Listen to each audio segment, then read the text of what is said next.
What's up, guys? Sean with SRS. Set my timer. I can't go over 6 minutes. Anyway, I'm going to be talking about brakes on your reels and a little bit about the different kinds. I'm probably going to have to break this up in 2 different segments because I can only do 6 minutes. So let's get right into it. Basically, on your low profiles, you're going to have magnetics or centrifugals. Your magnetics, like this job, and I'm going to zoom in on the second part and show you exactly what I'm talking about. But your magnetics are the ones where you have to dial on it 0 to 10 usually. 0 being off, 10 being set on the highest. Your centrifugals are the ones that you're going to see on your actual spool. Different types is a Pflueger. They've got little spring-loaded action type ones.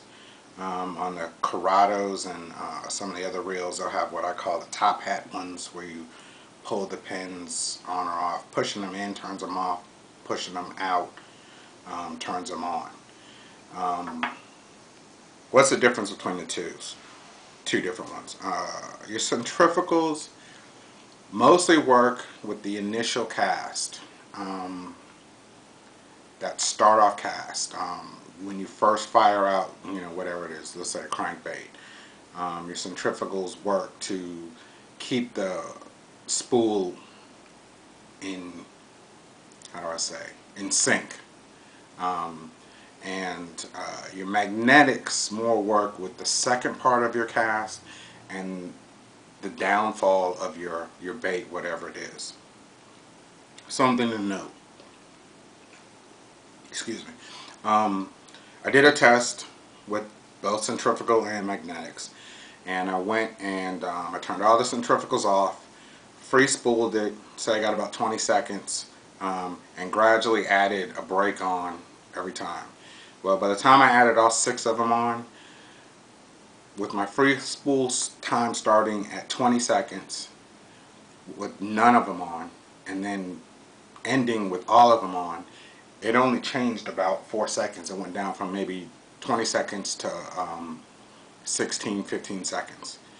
When I did the magnetic, with the brakes off, free spooled it 20 seconds, and gradually clicked it from 0 to 10.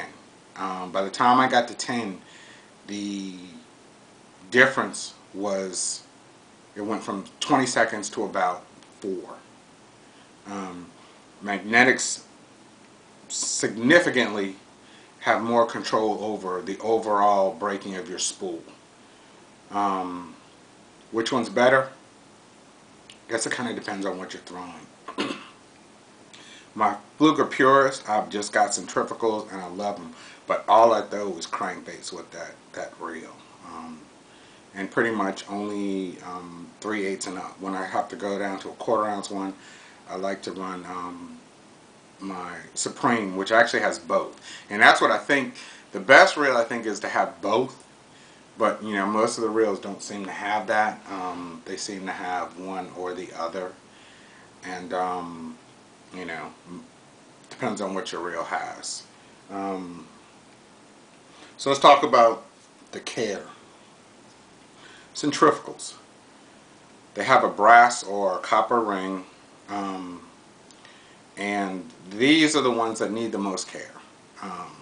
This is a big part of the super tuning process that I do, because that ring should be like a mirror finish. And every time you come off the water, I know you're not going to do it, but every time you come off the water, what I like to do is take a microfiber and just wipe through it. Takes all the water off, all the moisture off, any dust that is collected on it. Slap it back in. Every once in a while too, I might dust off the spool ends that are going to be resting in the pinion gear, but that's a different story. So that's the care of your centrifugals. As far as the brakes go, you don't really have to do anything. The magnetics, really, there's not too much to do as far as care. Every once in a while I will take a Q-tip with some alcohol and go over the magnets to get any dirt that might have accumulated off of them. But because magnetics don't really come in contact with the reel, they work with, you know, when you put two magnets together, how they push and pull. Well, it's the same concept, you know, as you, if you ever open them up and you turn the dial, you know, as you turn it up, the brakes come out, so they're closer to the spool, so they're going to grab more. But there's actually never any physical contact with it, so you don't have to worry about really it getting dirty. I like to keep them clean. I don't know how much effect it really has on the actual braking of them, but that's that. For you guys that have the old school, I shouldn't say old school, but the round reels, your spool has centrifugal brakes, and it's usually two. Set up just like this. If you ever take your spool off, you'll see there's a little plastic piece, and I'll zoom in on the second part, but they're basically, in essence, centrifugal brakes. When you fire your lure out, these things slide out. Now there's no setting on these. There's just two, and when you cast, they sling out, and you know, when you stop, they recess in, and that's exactly how they work. There's no on and off. There's no, I could turn this one on, turn that one on, and that's just how they work. Back to the centrifugals, you know, most people might not mess with them, but you know, play with them. I usually set two, and that gets me the best casting ability. Sometimes when it's windy, I have to go to 3. Sometimes in real bad wind, I have to go to 4. But the reason why that you need to mess with them is because, you know, your centrifugals, your magnetics, and your tension knob all come into play with each other. You know, if you're not familiar with them, you need to learn. You need to mess with them. You know, let me stop this video here so I can do a second part.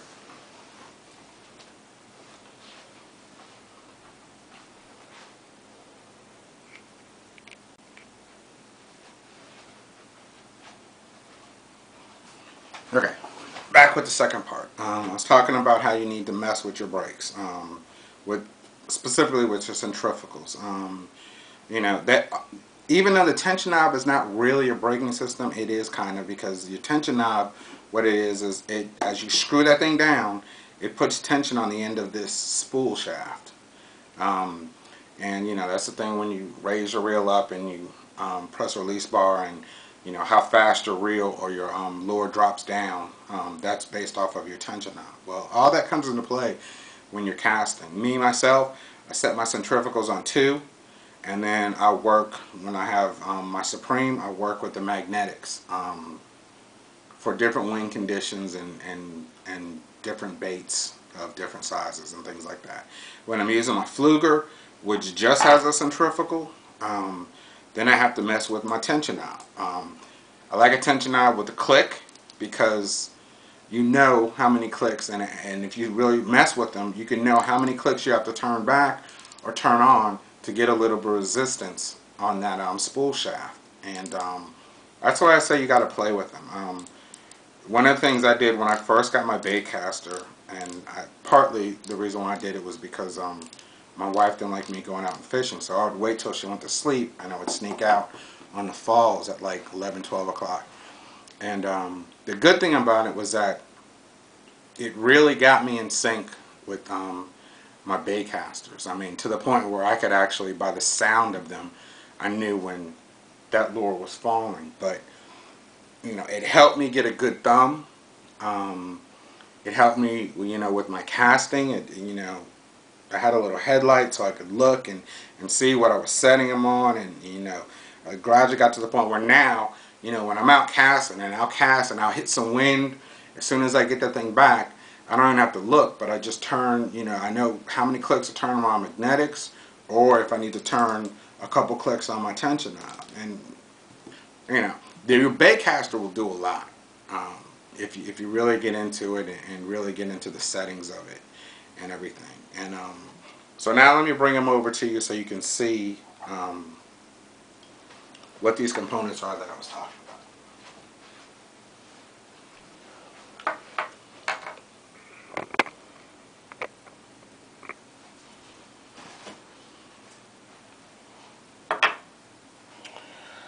This is your centrifugal.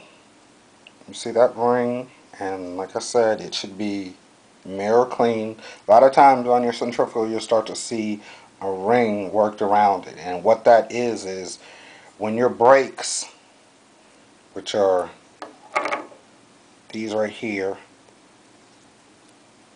I don't know if you can really see them firing out, but what happens is when they're engaged, when you cast and the spool starts to turn, these things fly out. Well, they scrape against this ring. That's the whole braking procedure of them. And, in a long period of time, you'll actually start to create a ring around it. And that's one of the things with the Super Tuner I take care of. I get that groove, that ring out of there so that there's a more even flow and, they're not stuck in a rut kind of speed. Well, this one actually has magnetics, but just a truly magnetic is right here. And that's fully engaged. Sorry, that's not a good picture. And that's off. Off, you can kind of see they're kind of recessed.